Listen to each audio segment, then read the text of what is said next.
Look, I'm not trying to play the fifth. Look, but they control this system. Look, who you think brought the drugs in and the guns in and the look, we had Mega Evans, we had more than Malcolm. Now who the fuck you think killed him? J. Edgar who would destroy the Panthers, then they bumped the crack and they killed him. Look, you already know that I bring the smoke, no filter. The hood is full of broke dope dealers. On the stand, they like Inspector Gadget, man. I'm about to go get them. Don't wanna see no more killers. Don't wanna see no more deaths. Start that James with the polo bill. Got a vision like Jermaine Dupri, and if you can't hear me, then you're so deaf. Oh,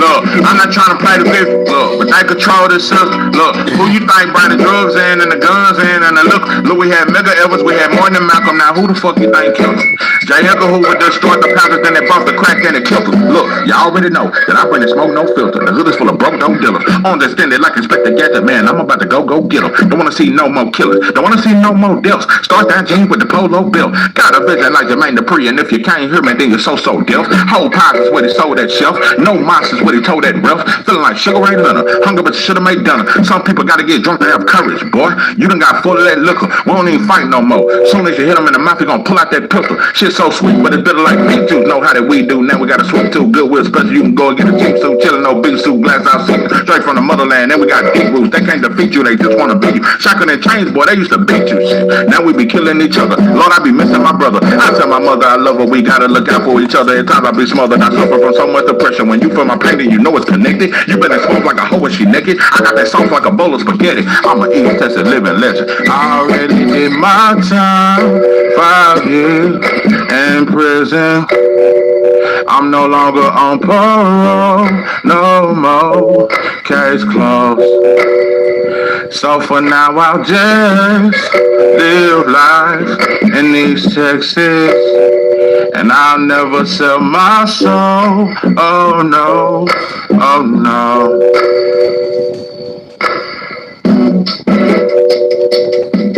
Hey, yeah. 903 easy. Charge 903 East Texas. Living legend. Well respected.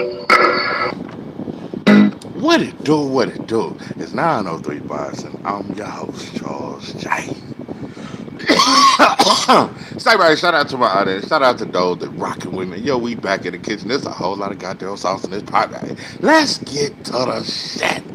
Elijah, so appreciate you coming off in that goddamn super chat. It's your partner up in this goddamn thing, man. So subscribe to It's Your Partner, man. Subscribe to It's Your Partner, man. Yeah, man, it's another day, another dollar, but goddamn it, you understand me, another year.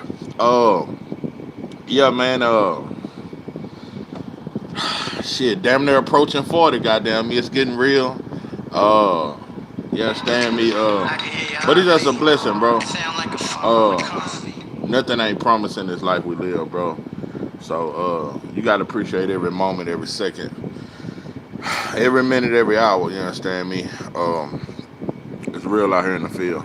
But yeah, yeah. It's just another year, bro. It ain't too much though, but it's definitely a lot to be thankful for. Shit, I had a better year this year than I did last year.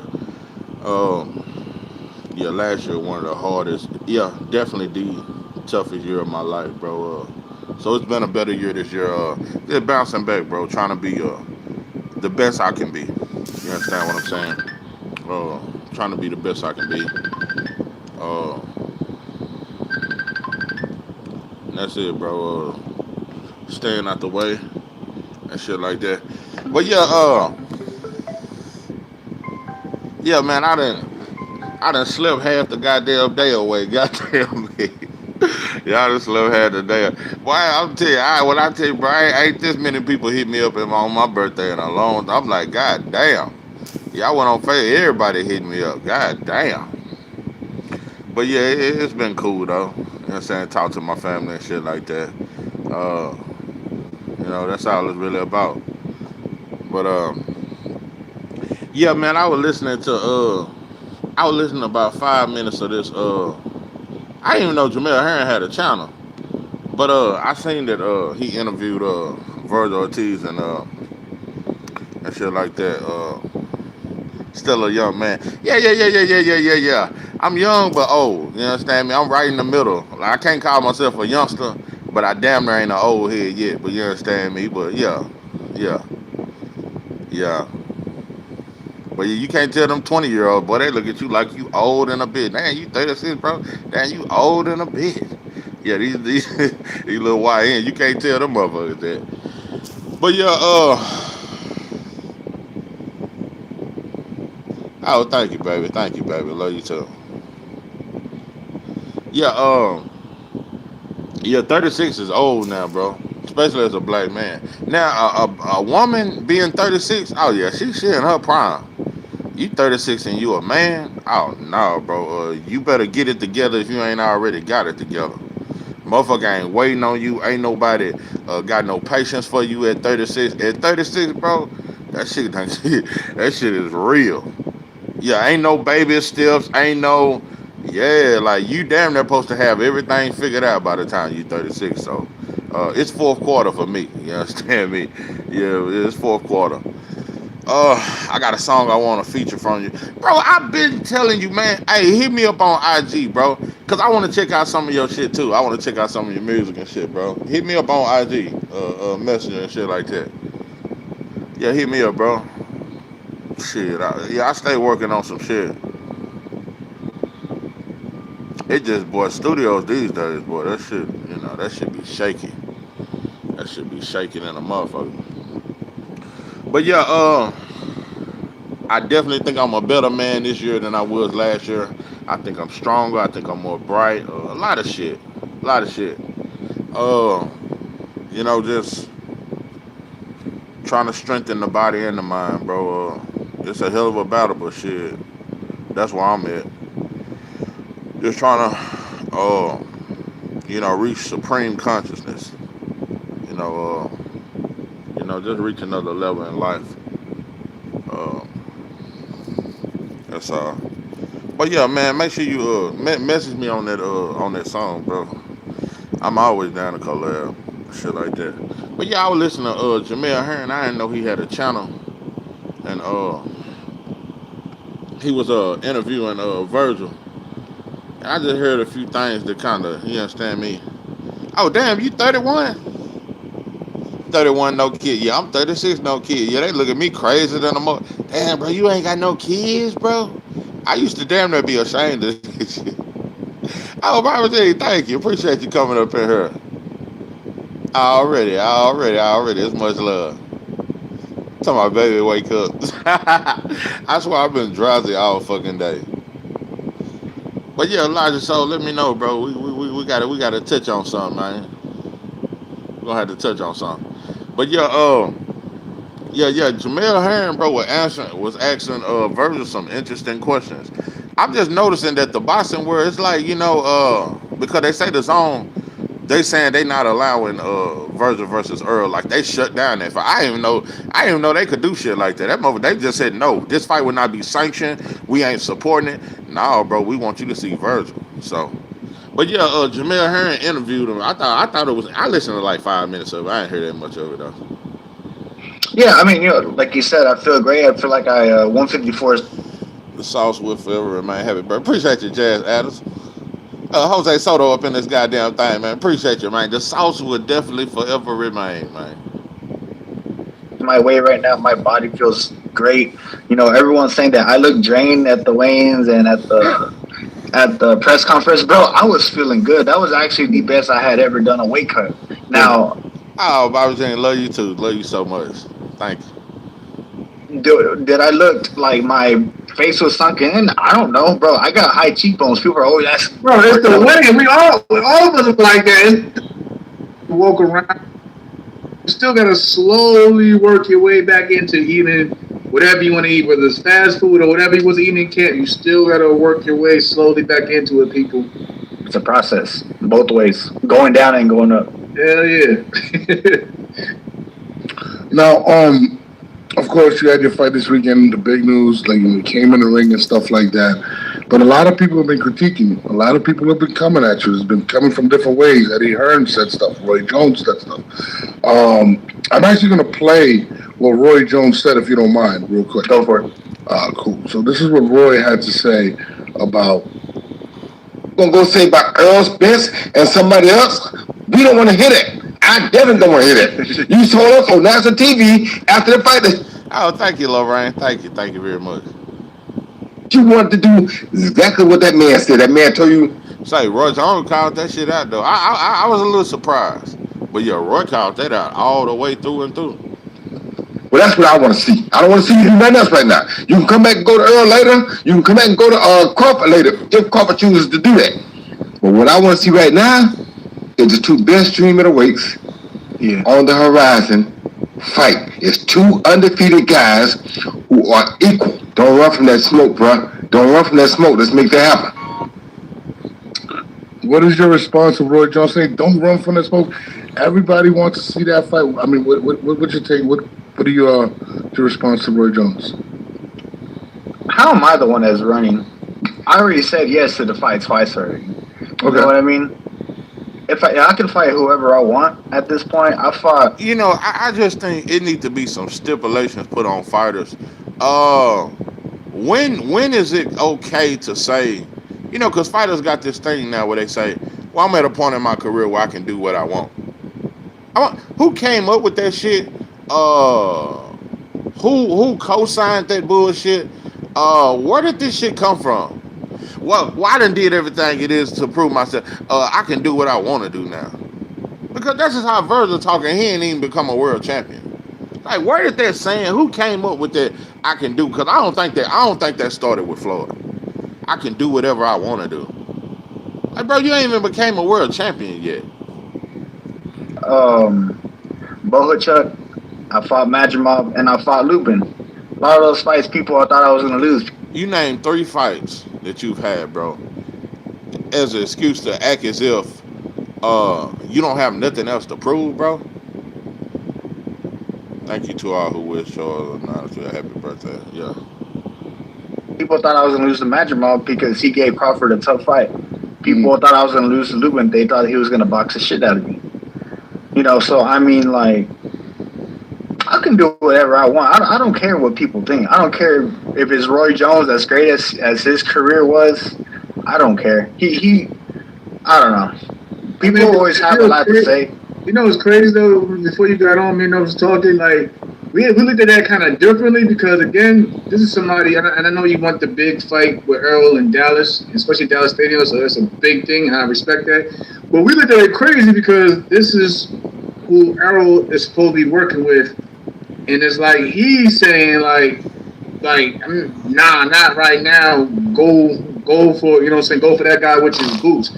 But like, It's interesting how Jermaine Hearn brought up the fact that Roy Jones supposed to be training with Earl Spence, and so basically this is Earl Spence's coach telling Virgil like, no, bro, stop worrying about Spence, go holler at Boots, bro. So yeah, it looked messed up, bro.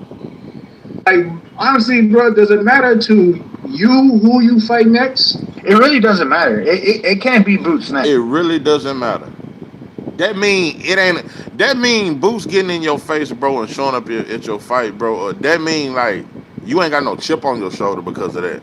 Like you cool with what him running down on you like that, bro. Now it don't matter who you fight. Like this, bro. I never thought Virgil would be talking like this, bro. I thought the boy had way more heart than that. I just never thought I would be. I never thought it would take beating Lubin, bro, in 2 rounds to make you think you way more than what you are. To make you say some shit like, I can do whatever I want now. Yeah, I beat Boychuk, I beat Madrimov, I beat Lubin. Now I can do whatever I want now. That shit qualifies you to do whatever you want. No, bro, I never thought Virgil would talk like this, bro. Babe, I'm finna go start your birthday dinner. Already. Sure enough. Yeah, yeah, nah, I thought Virgil had much more heart than it. I didn't see this in him, bro. I saw it in Oscar. I saw it in Robert Garcia. I saw it in his father. But I never thought he would start talking like I didn't see that in him. Right. So I mean that's what people are like. People are trying to say that I'm ducking and stuff like that. That makes no sense because I was willing to fight him twice already, and it didn't happen. So how is it the narrative that I'm ducking? And you know what I think it is? People are trying to deflect from the fact that he said no twice already. You know what I mean? They're trying to find a reason. They're trying to find scraps. And why you saying that people are trying to find scraps, bro? Now you have changed the narrative. I'm talking about, bro. Just last week, the ball was in your face, and he told you, he told your trainer, he told your father, "I'm gonna make you pay for what you said about me, bro." And you said, "All right, we're gonna get that in." To now you talking about, well, he already dug me twice, so I don't have to fight him. What? Why you didn't say that when that man was in your face, bro? It's just a big change of energy. It just some different shit, bro. When that man was in your face, you was like, okay, yeah, we gonna fight. Now you're saying, oh, you already dug me twice, so I can do what I want. But I'm saying you should be so offended that he pulled up at you in your hometown, bro. It should be like there's no other fight. Why you naming other shit? Now you done went back to Bud. Now you're going to Earl. Like you wasn't saying this before, bro. They're really reaching for something to make it to switch the narrative around. When the fact is that I did say yes twice, and the fight hasn't You know happened. what I think it is? I think Oscar pulled Virgil in his office and had a real live promoter type talk with him. Like, listen, bro, maybe you want this fight with Boost, bro, but I'm just telling you, bro, we trying to make you a superstar, and this is not the route to go right now. You need to try to fight. Maybe his marketing team got with him, and he just trying to do the smartest thing for his career. I don't know what it is, but I just know I've never seen Virgil talk like this before, bro. I've just never heard him talk like this. Jason Williams up in this thing, man. I pray the Most High grants you good health and wealth for many more years. I already appreciate you, man. Yeah, I just don't know how you go from like I don't see no pride. Where that Viva Mexico shit at? Where is that Aztec warrior? Where is all that kind of shit off in you? Now you saying it don't matter who I fight. What? It don't matter who you fight.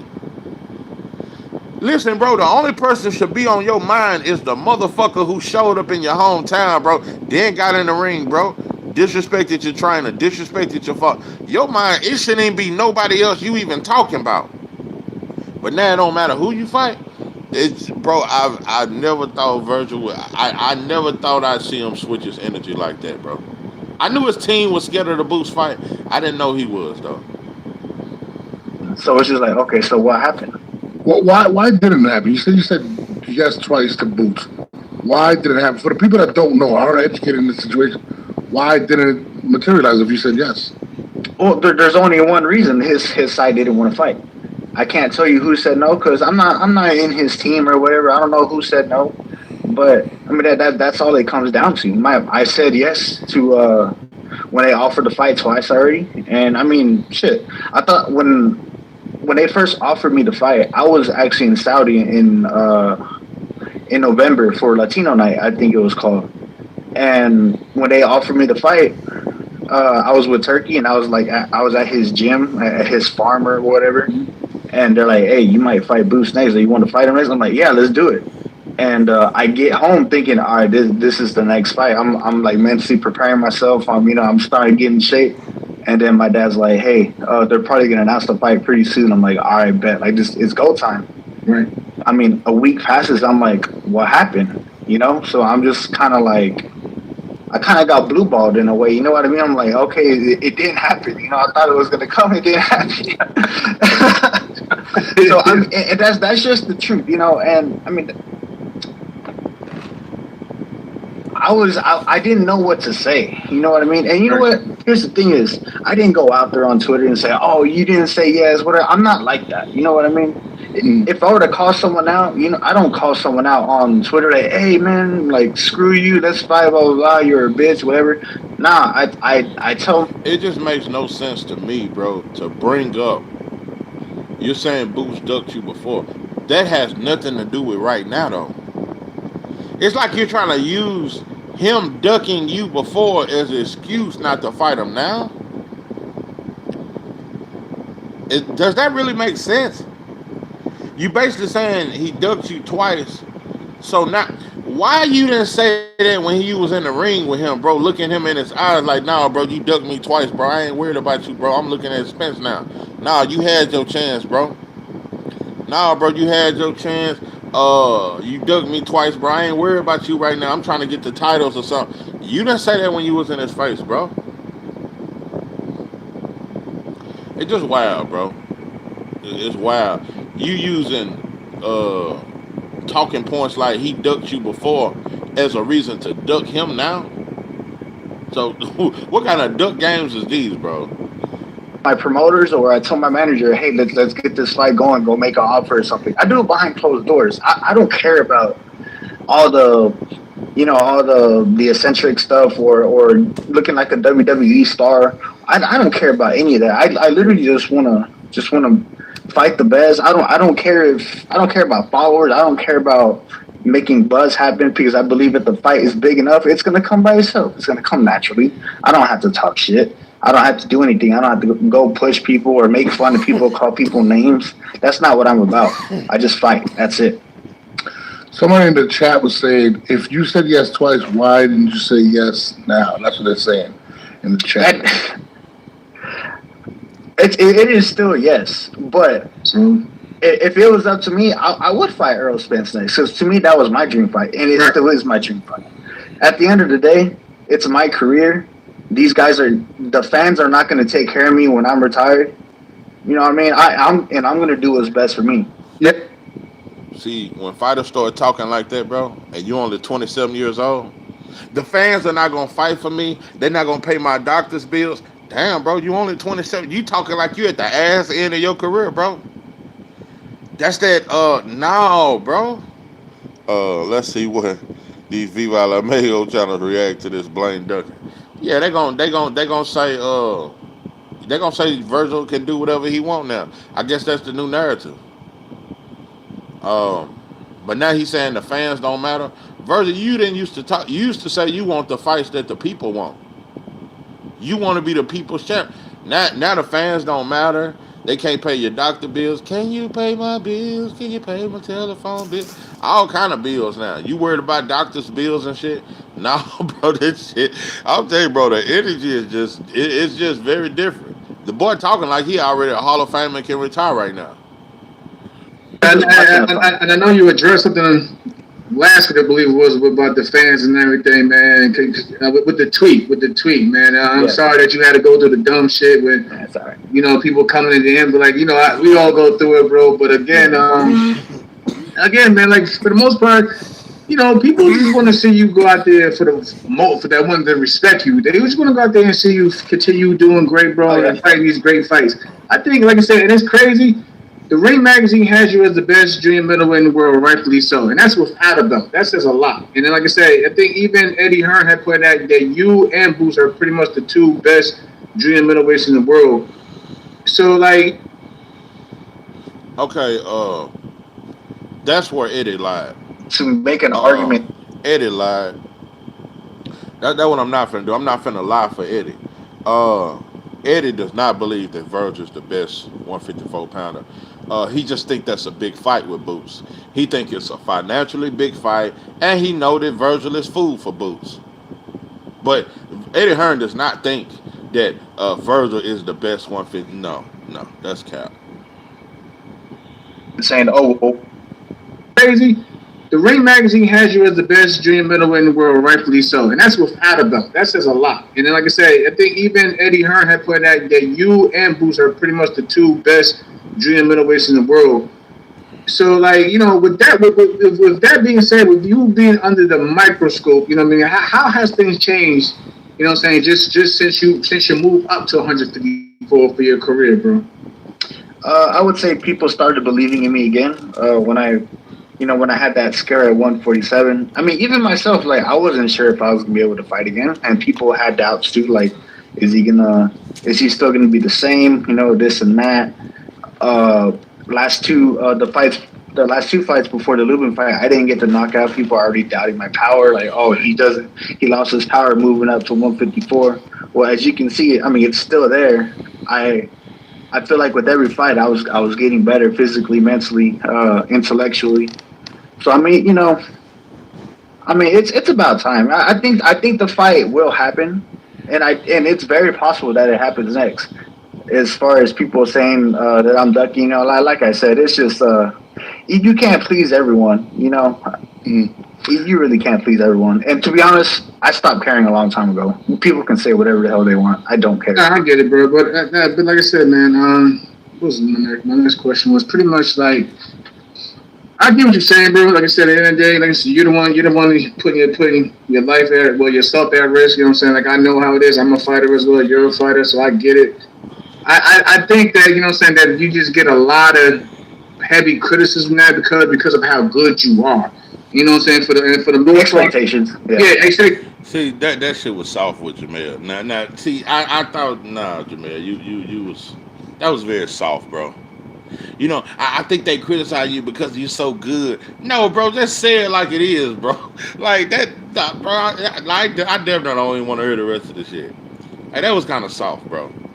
Like, what the fuck, bro? Expectation, bro. And for the most part, you basically saying, bro, the fans don't want to see him duck because he's so good. Fans just want to see you go out there and continue, you know what I'm saying, being great, but also continue pushing yourself, you know what I'm saying, position yourself as you do, night in and night out. So I see, like, even now in the chat, I see why you get a lot of criticism, but like I said, for the most part, man, you gotta. I think it's like you're an ambassador to the sport. You know what I mean? You're an ambassador, so of course they're gonna always hold you at a high regard.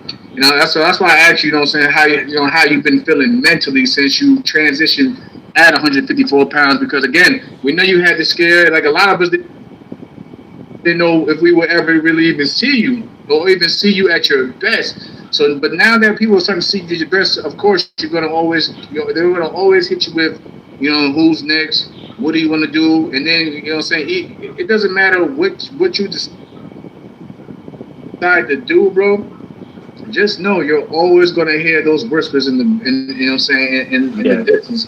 But, like I said, as a fan, because I am a fan of yours, V, I still want to see you go out there and continue doing thing and compete against the best out there, because that's what makes the sport of boxing exciting. That's what continues to, to motivate the generation now under you as well, going into the future. You mentioned Errol Spence is your dream fight. Like, yeah. Why is Errol your dream fight? We spoke to people. They said Texas is all of that. Why is Errol an important fight for you to happen? It's more than Texas. I mean, not only are we from the same Texas, the same state, and we trained in the same cities around. We trained in the same gym. We had the same trainer, and I grew up around him, and I would watch him spar all the time. And I mean that's really it. I would watch him play basketball with the teammates. My dad would play basketball with him as well, and I mean it was like that. Like, we were all like really close, and we supported each other. So I think it's like a full circle moment. Just from when I was a little kid. Back in like 2009. In 2009, I was 11. I don't know exactly how old Errol is, but just it's been that far, and to see where we both come from those times, I think that it would be pretty cool to share the ring with him, out of respect. How about the critics that say, after what transpired between him and Bud Crawford and the fact that he's been out for 3 years, how does that affect your and people giving you credit for the situation? Do you even worry about that? Because a lot of people may say, well, they might say Errol is washed. I'm not saying he's washed, but he hasn't fought in 3 years. He didn't look his best against Bud. Do you think it would diminish the fight in terms of the public? I would like to see him get a fight in before, so we can see where he's at. I said the same thing to Norris. I said the same thing the last time he was on. I said, I get it. It'll be, like, my opinion, it'll be a big thing in Dallas for sure. Don't get me wrong. Again, I'm saying Errol still has a huge following. Jerry Jones would definitely love to bring a huge fight to Dallas, of course. But I thought, let's say, at least from the public perception, I think that Errol needs to, get back in the ring, shake off some rust, and then, talk about a fight between you two. That's why, people are probably, even in the chat right now, heavy criticizing because they probably think the same way, like you just said. Let that man get a tune-up. But if the tune presents itself, then it is what it is. But we all know which fight that everybody wants to see, and it's crazy because neither one of you don't even need to have a world title, but that's the best. We feel like that's the best fight at 154 pounds that can be made. But let's say if you don't get Errol, or you don't even Boots, whatever. I want to speak on what happened between you and Xander Zayas, because I know Oscar came out very publicly, speaking on that situation. What happened there? What was making that fight happen, man? I mean, so I'll take it from the beginning. So basically, me, when I was gonna fight in Saudi against, the fight that turned out to be Majimov, I got offered to fight 3 people. One of them being Zayas. I said yes to all of them. I mean, I didn't say no to not one single name that they gave me, and of course they didn't give the other people 3 different opponents because they're not. It's really supposed to be me on the card versus somebody. So Xander gets a call saying, "Hey, you have 5 minutes to say yes. Do you want this fight against Virgil?" And in his point of view, he hears, "All right, I'm about to fight Virgil. I just said yes. Virgil's probably going to say yes," and I did say yeah. But then Turkey called us back and said, "You know what? Nah, screw all that. Do you want to fight Majimov?" And I'm like, "Yeah." So I ended up fighting Majimov, and now in Xander's eyes, he's thinking that I said no to him. That's why the fight's not happening. And then that's when he goes on Twitter saying, "Oh, you ducked me," or quote, "Did you just boots me?" is what he said. And that's exactly what he said. Yo.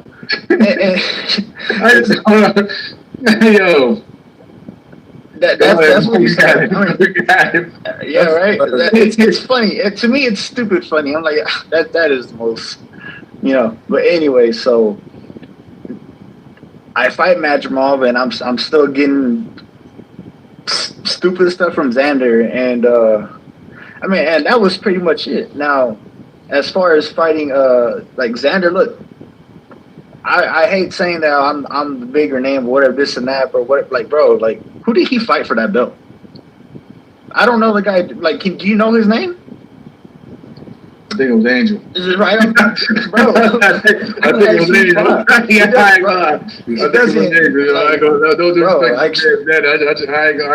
can't remember the dude like that. But I don't want to disrespect the guy. You know what? My bad. Oh, hey, Brad. Thank you, hey, Brad. Thank you, bro. Yeah, I got to check with the chat. Thank you, chat, man. Yeah, so I mean that just being said right there, like, bro, like that belt, they gave him that belt. You know what I mean? So I really don't know what else to say. He thinks it's on his terms. Like, bro, let's fight on even. He wants to fight in Puerto Rico. In Puerto Rico, yeah. He wants to fight in Puerto Rico. Like, bro, like, let's fight in Vegas. Like, we'll get more money though. All the fans are gonna go. It's not on an island. Like, I'm sure, and I'm sure that the fans will pull up to the island. Puerto Ricans they're very proud people, and I'm sure that they would probably pull up. But bro, let's fight in Vegas. Let's fight on neutral ground, which it's technically not neutral ground. Top Rank is in Vegas, but I'm still down to do it. And I mean, you know what's funny is that he sent the email of the contract. Oh yeah, it wasn't even a contract. It was more kind of like a verbal agreement before you get to the contract. It was small talk, and he was saying it wasn't fair. No, he said it wasn't a real offer. He said it wasn't a real offer. It wasn't a real offer, bro. Yeah, it wasn't a real offer. But yeah, I know. Shout out to my man Eric. I know Eric from Golden Boy. He was kind of pissed off by that because again, he thought that you don't release business talk out to the public. So I know Eric was annoyed by that. I know Oscar came out by that again, and I seen in an interview people was asking you about your relationship with Oscar, and I'm glad you stuck up for him. Matter of fact, speaking on that, but from your words again, for those who probably didn't see it, how has it been working with Oscar De La Hoya and Golden Boy so far? Oscar is great, man.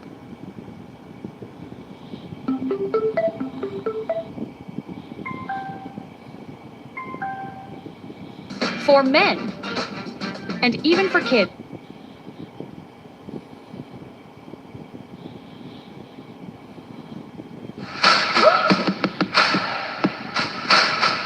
I'm doing good. Feeling pretty good like you are that we got. Yeah, bro, I had to change it. It was just too weak for me, bro. Yeah, that interview was just, I wasn't fucking with it, bro. I wasn't fucking with it. I'm low key disappointed in Virgil. I was thinking he was gonna move like Benavidez, I considered Virgil like, yeah, like Benavidez. He ain't gonna run from no smoke. Shit, that motherfucker there talking like he's already a superstar and a Hall of Famer. Just the whole energy changed, bro. Yeah, I don't like that interview. Yeah, Jameer Herring was tiptoeing like a motherfucker. Like, bro, it was just a little too much cap for me, bro. I couldn't get through it. And it was like 45 more minutes left in that interview. I couldn't listen to it, bro. I couldn't listen to it, bro. Virgil saying it don't matter who he fight. All these new shit that he never said before. It don't matter who I fight. Yeah, just man, all kind of shit. Just Another win. You know, we've been riding a little bit of a wave, of a pretty good wave of picking the right winners, and the fight just ended. We live streamed with our community, the ropes, the subscription base that you developed, and all our members of the ropes were with us as we live streamed the fight, Ortiz and Lubin, and you know, our pick, as it was on the podcast last week, I think there's a chance he catches Ortiz in the early what's good with you, underdog? Appreciate you, pimping. part of the fight, where he could catch him something and possibly hurt him. And as it was with all our ropes members, we picked Ortiz to win by knockout. We thought Lubin, you know, might have a chance to catch him in spots, but at the end of the day, we took the under. Boy, we were way under. You know, it's nice to win. My friend Billy Crackman, the big gambling man in Vegas, you know, he's one of the great handicappers out in Vegas. He says when you got one of those easy wins, they call it a cigar game because you light the cigar up early. And this was a cigar game. This was one of those, you don't get too many of them, but we put out the under, it was 9.5, I believe. And man, it's 2 rounds. You know, it was a cigar game. It went way under. We had Ortiz by knockout. We had Ortiz by Goddamn Thomas up in this goddamn thing. What's good with you, man? I already appreciate you, man. Yeah, man, I was just playing an interview by Jamel Herring, bro. Cause I listened to like 5 minutes of it before I started this live. And as I'm listening to the interview, bro, it almost got comical, bro. Like, man, I don't know if you heard it, bro, but I only listened to like 15 minutes of it. It was a lot of interview left, but I couldn't listen to the rest of it, bro. Cause I just feel like they started just really capping for Virgil. Like, Virgil was talking as if he retired today, he's a Hall of Famer. He was talking as if he's a 3-division unified champion. He was talking like he done already accomplished everything. He don't have nothing to prove. It was just wild, bro. The way I have watched Virgil's whole mindset change ever since he won that fight and Boo stepped in that ring, I ain't never heard him talk like this. And I never thought that he would, you know, become what he's becoming, bro. It's very shocking, though. in the under. I was talking about making a parlay. If you could make a parlay, you know, with him and the under, you could not take Ortiz straight up. I don't care how easy he won, but before the fight going in, there's no way I was going to tell anybody to lay 1,000 to 1. It's just too much to lay. So we went to the props. We figured that after looking at tape and everything, that Ortiz could win, could make it make it an under bet. He did. Lubin, look, Lubin's been stopped 3 times now. You could say whatever you want, but going in, he could punch. He does put together punches fairly well. He throws concise punches. There was no way he was going to win a decision. He's a guy that is conservative. He's a guy that places punches. He's a guy that fights in a controlled manner. He's not an Ortiz. Ortiz is an explosive machine when he wants to be, but he's a busy guy. Fast hands, put punches together. He's a busy guy. There was no way Lubin was going to outpoint Ortiz. Could he catch him and drop him? Maybe. That was the one thing, if you wanted Lubin, that you were bargaining on, you were hoping for, you were betting on, but not a decision, not busy enough, not with his style, his temperament. And unfortunately, his strategy, if you said one thing not to do with an explosive guy like Ortiz, or a guy who can be explosive like Ortiz, what's the one thing you don't want to do? You don't want to lay on the ropes. And what did he do? What did he do? He laid on the ropes, and he got taken out. And credit to Ortiz, he wasn't just only... You think you're fine?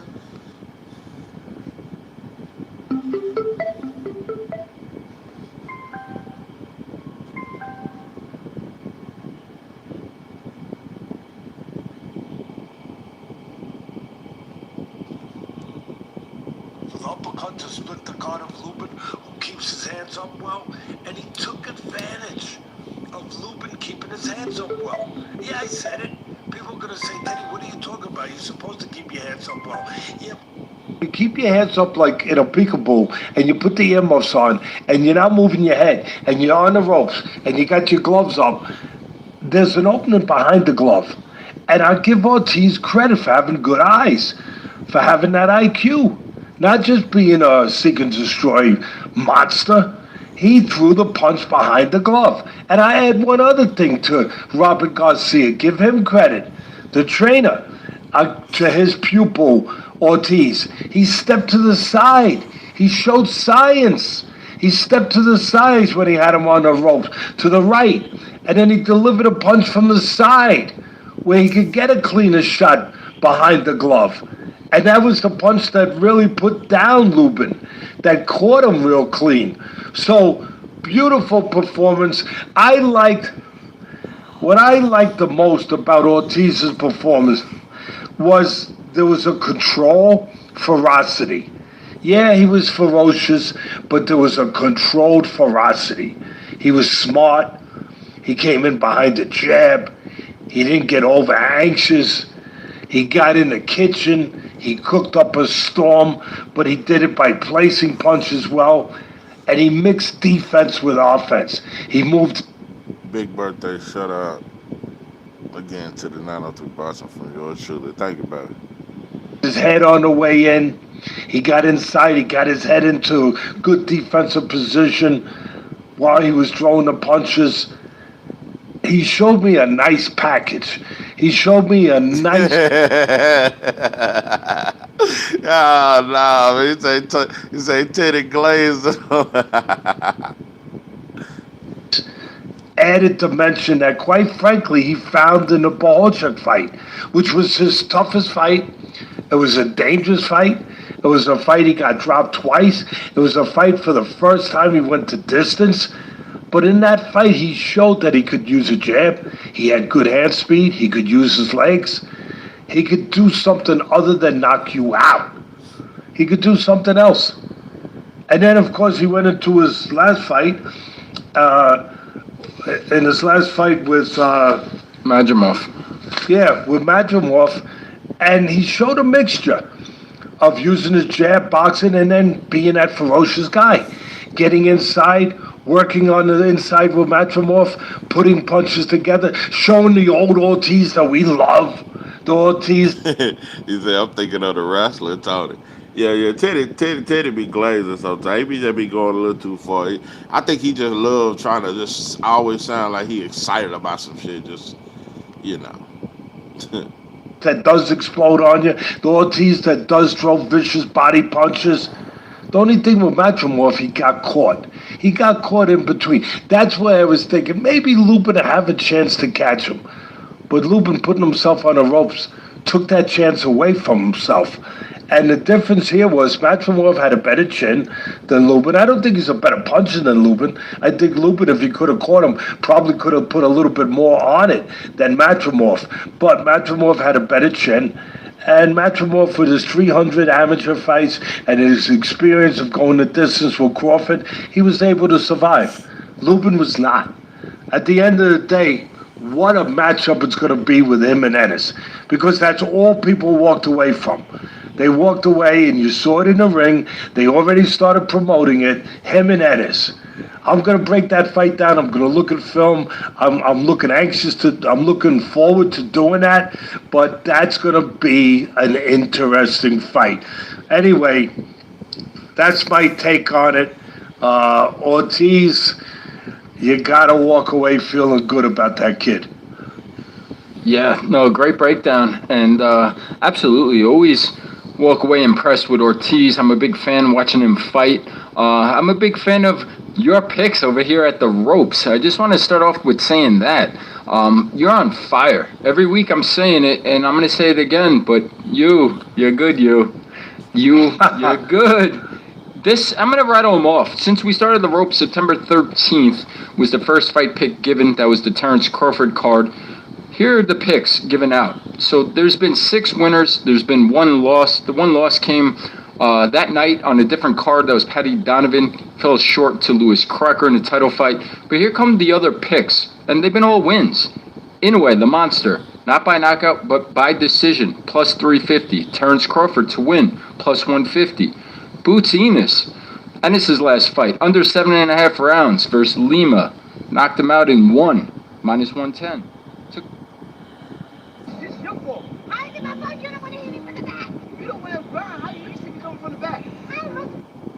Hi, Jay. So, right after the post press conference, during the post press conference, after Virgil Ortiz's destruction of Erickson Lubin, you hearing Oscar De La Hoya talk about that Virgil's the man in the division. He's the one that everybody wants to fight. Robert Garcia is saying the same thing. Virgil's the man, and everything has to be done on Virgil's time.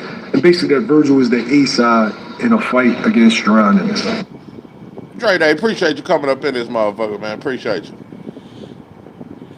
Yeah. Do you agree? Who's the A-side in that situation? No, I'm going to say 50-50. It's all perception. I'm only saying 50-50 because of the 54 division. But if you weigh everything up, Boots is the A-side. Boots was the only one that was champion before. Not only Unified, but Ring Magazine as well. So how?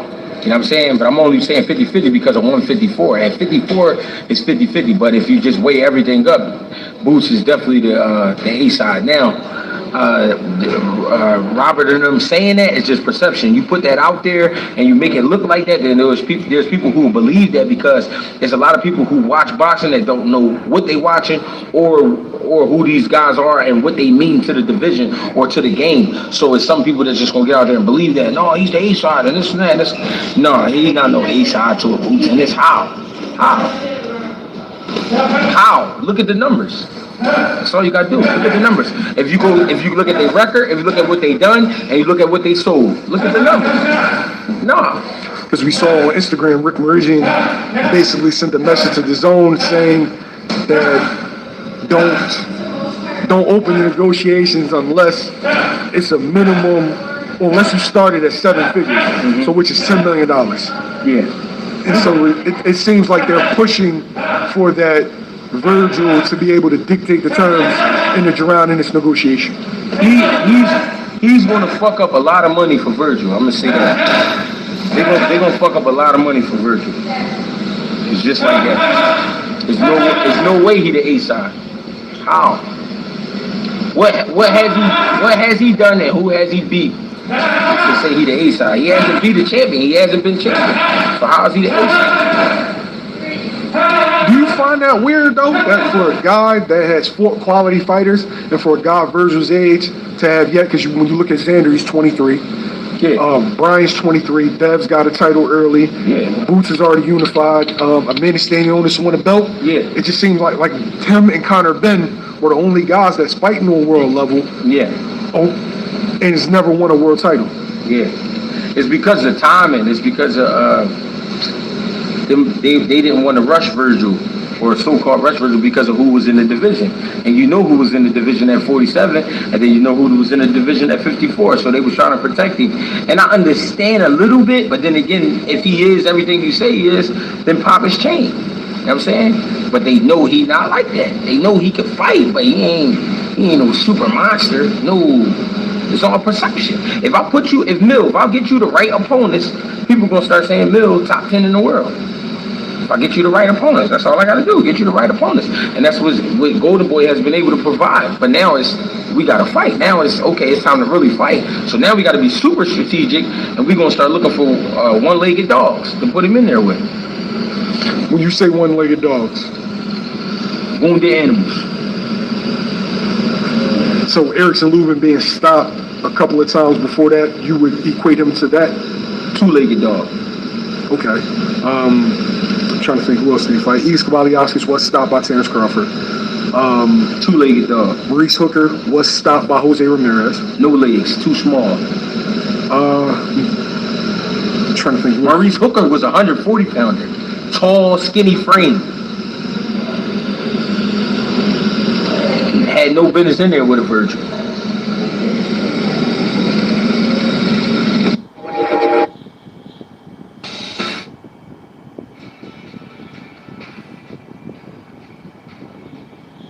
Say Reginald. What's going on, brother? Earl of North Philadelphia. What's good, you know? And working with the birthday boy, man. December 6th. December 6th, last hurrah? Last one, man. All right. Flake's been one of your longest 10-year fighters? Yeah. As far as, all right, so number one about the fight, December 6th is his last fight, his retirement fight. But then, like, where do you go from here? Do you, like, shift your focus more so to your younger guys? Like, how does that work? Yeah, absolutely. Absolutely. I mean, we got more fighters after that. I mean, got a 154-pounder. Aaron Anderson, Baltimore, moved up here from Philly. Got Justin Palmieri.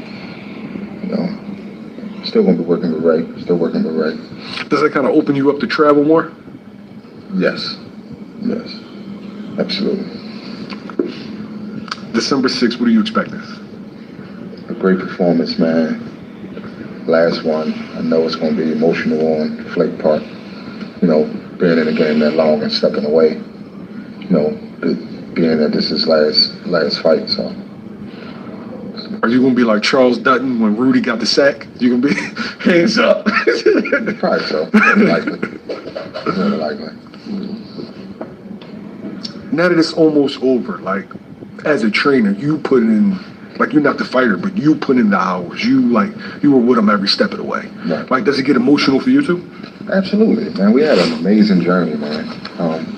Traveling together and just, you know, it was hard work put in, but it was also fun at the same time.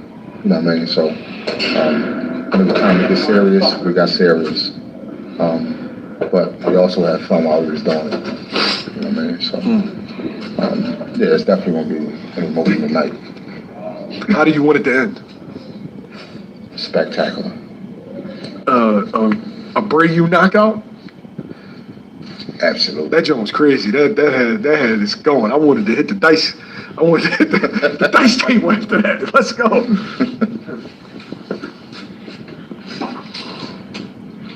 Now, looking at this opponent, right? I don't want you to give me too much of the game plan, but, like, what kind of Flake can we expect? Because I've seen multiple different types of Flake. I've seen, you know, calculated, I'm a box Flake, and then, you know, he get into his Sons of Anarchy, I'm going to stay here and trade with you.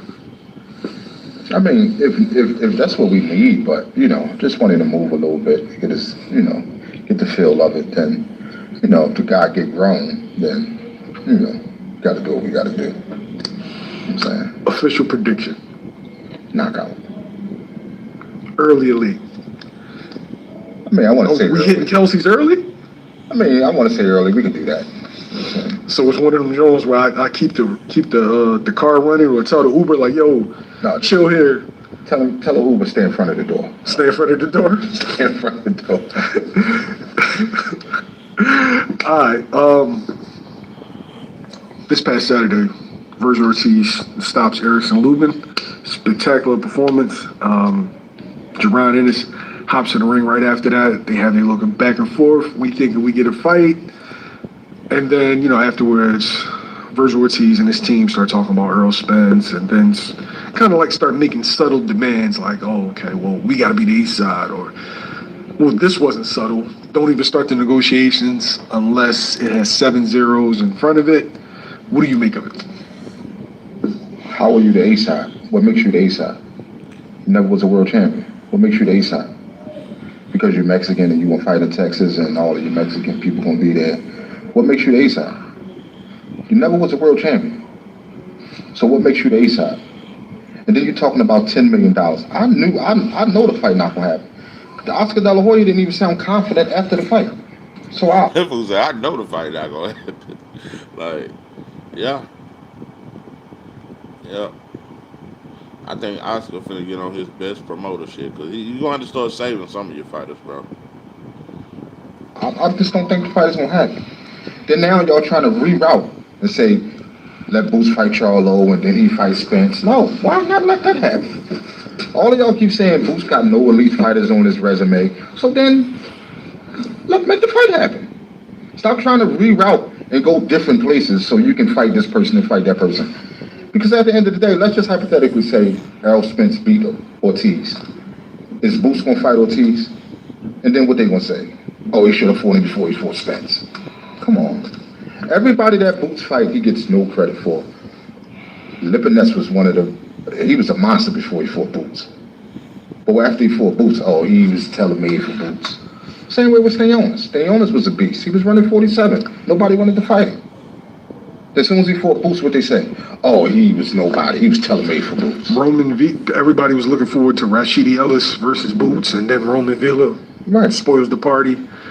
Then he beats Roman Villa, and then who was Roman Villa? Roman Villa was a tailor-made bum. So, 100%. So, it's just, stop trying to reroute and just make the Boots and Ortiz fight happen. Simple as that. Let Spence and Charlo fight each other. Sure, like that fight. I thought we were getting that fight. Let them two fight each other. But does that situation make it bigger, though? I mean, it does, but people want the fight to happen now. Because if Ortiz loses to anybody and then Boots fight him, what's going to happen? Are they going to give Boots his credit? No, because they don't give it to him now. So the fact that they're saying he got no elite fighters on his resume, is Ortiz elite? But if y'all think he's elite, then let him fight Boots. Don't reroute it. Make the fight happen. And no, they're not going to get 10 million. They're trying to outprice themselves. They're not going to fucking get 10 million for fighting Boots. They're trying to outprice themselves. So stop it trying to outprice yourself and make the fight happen. What has to happen for this fight to happen? A contract. Sign a contract. Simple. Ain't nothing else. Eddie can make it happen. Oscar sound like he don't want to make it happen. He didn't even sound confident. It's going to be a hard fight to make happen. How? You there, Eddie is there. You're hearing reports that the Zone really, really wants this fight. And that Eddie says that they're putting pressure for them to get that fight done. This is the fight we want. Y'all got to get it done. Now, with hearing that, does that make you more optimistic, or do you just think like this will be like what we've been getting for the last 5 years, where this fight gets over-marinated? I think Oscar and them is going to dance around it. I think Eddie is ready. I think Boots is ready. I think Oscar and them is just going to dance around it. You know what I mean? And again, I think they're going to outprice themselves. People want to see the fight. This fight has to happen. People want to see it. The fans want to see it. Ortiz fans want to see it. Boots fans want to see it. Make the fight happen. Don't reroute it. Don't make Boots go fight Charlo and then Ortiz fight Spence. No, make Ennis and Ortiz. That's the fight we want to see. That's the fight all of the fans want to see. Yeah, man. Hopefully this shit happen. I don't see it ever happening. I don't think they'll ever fight. Yeah, which is smart. Promoting on the hand of Oscar. You know, he hyped the shit up, but then came to his senses. So it is what it is, bro. Like I said, just from this day forth, I just think it's only fair to call out all duck talk, to call out all bullshit and propaganda, put all that shit to the front step, to the front doorstep. So it is what it is. But yeah, I'm finna eat up some shit and enjoy the rest of my goddamn day. I'm finna just relax. Yeah, I'm just finna kick back and relax. Just chilling, bro. I ain't bullshit. But yeah, I appreciate y'all coming up in this motherfucker. It's here down on 3 Boxing. I'm your host, Charles J. That out.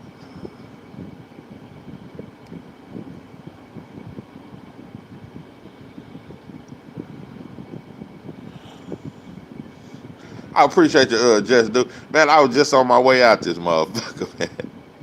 But yeah, appreciate y'all coming through, man. Oh, what you think about Shakur versus Tio?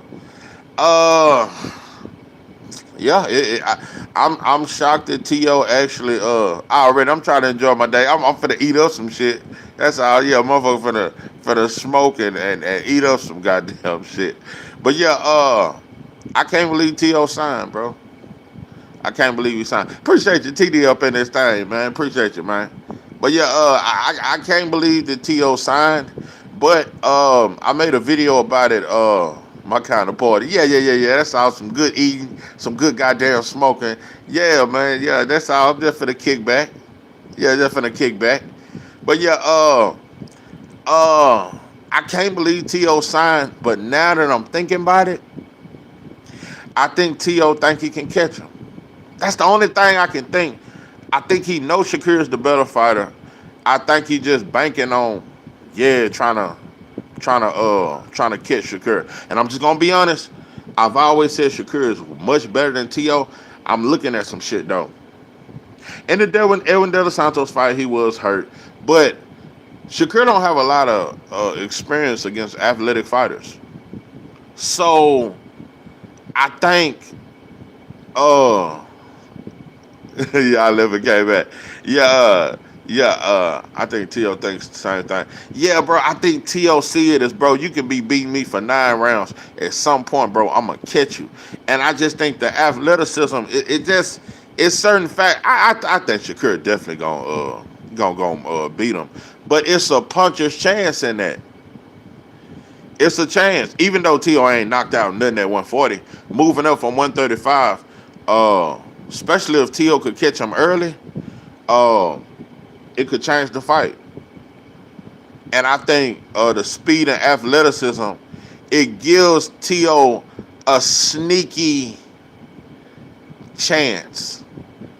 Because T.O. is athletic. And that shit come fast. And it hurt. That shit hurt. That shit coming fast. He got good timing. That shit hurt. And he's athletic with it. That's a look Shakur haven't seen yet as a professional fighter. He haven't seen that look, bro. And it could catch him. He can catch him. He could catch him. This could be the fight where Shakur have to really face some adversity as far as getting hurt. Good point. I think the IQ beats Teofimo as the fight process. Yeah, Shakur got to be very, but I don't expect Shakur to do none of that shit he did against Zepeda. He even said, bro, I ain't doing that shit no more. He said, I'm not sitting in the pocket for you motherfuckers. He said, I got hit too much. And I ain't just going to say he got hit too much against Zepeda, but he definitely got hit more than he had to because he just sat in the pocket. But it still was a beautiful fight to me. But no, ain't no sitting in the pocket against T.O., bro. You just move and box, bro. Throw combinations at times when you see some. If this fight really happens in New York, you coming through. We're going to witness greatness. Yeah, y'all right up the street, man. Y'all get all the fights. Yeah. Jersey and New York. Yeah, y'all right there. T.O., I've changed my mind. I think Shakur is a far better fighter than T.O., but this fight is more dangerous than what I gave it credit for. T.O. can be the one fighter that can, because Nakati was throwing that hard shit, but he couldn't really hit Shakur. But Shakur felt them shit when it landed on the arm. But with the athleticism and the speed, bro, it's some shit to look out for. But I just think Shakur gonna surprise T.O.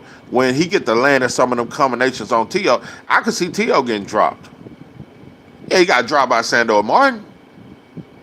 Yeah, yeah. So I could definitely, I could see Shakur making T.O. run into some shit. He definitely gonna respect Shakur power for sure. He gonna respect it. It's just that leaping shit that T.O. throw.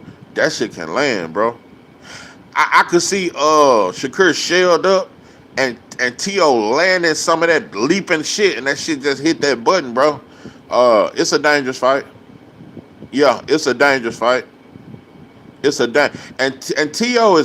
he can be unpredictable because he only fight in spurts. He don't throw a lot of punches, but he do make that shit count when he throw it though. He only fight in spurts. He's not very predictable. You definitely got to keep a jab in his face, without a doubt. But T.O. is very quick, very fast, athletic, with the power. Yeah, that's some shit to look out for. That's some shit. Hey, let me ask you, which do you think T.O. is a worser style, a harder style for Shakur than Edwin De Los Santos? Like, what style do you think is more difficult for Shakur? I don't know, because both of them, Edwin De Los Santos is very quick too. Edwin De Los Santos is very quick, fat, and had power too. Oh, you think T.O. style a little more tough than Edwin De Los Santos? I don't know. It's tough. T.O. may got a little more pop than Edwin De Los Santos can crack too though, but T.O. may got a little more pop. But I think Edwin De Los Santos got better feet than T.O. And I think he a little more athletic. I don't know, bro. I don't know. I think even though Shakur was hurt, I think that Edwin De Los Santos is a tough style for Shakur. I don't know, bro. I might say Edwin De Los Santos. Nah, I don't think T.O. got no better foot movement than Edwin De Los Santos. Nah. You think T.O. more athletic than Edwin? I might could give you that one. Santos got more power. Hey, that's a toss-up. Even though Shakur, T.O. is at a higher division than Edwin De Los Santos, Edwin De Los Santos can crack. That shit hurt. Bro, it looked like Edwin De Los Santos more quick than T.O. to me. Just more quick. That shit look like it come a little faster. Yeah, Edwin got more pop. Yeah, Edwin be throwing that shit, and that shit come fast. He's very twitchy. I think Edwin De Los Santos would have beat the brakes off Frank Martin if that fight had happened. I think Santos would have whooped on Frank Martin. But yeah, T.O. definitely got a good puncher's chance. Yeah, he definitely got a good puncher's chance. Shakur just gonna have to fight a very disciplined fight. He gonna have to fight a very disciplined fight.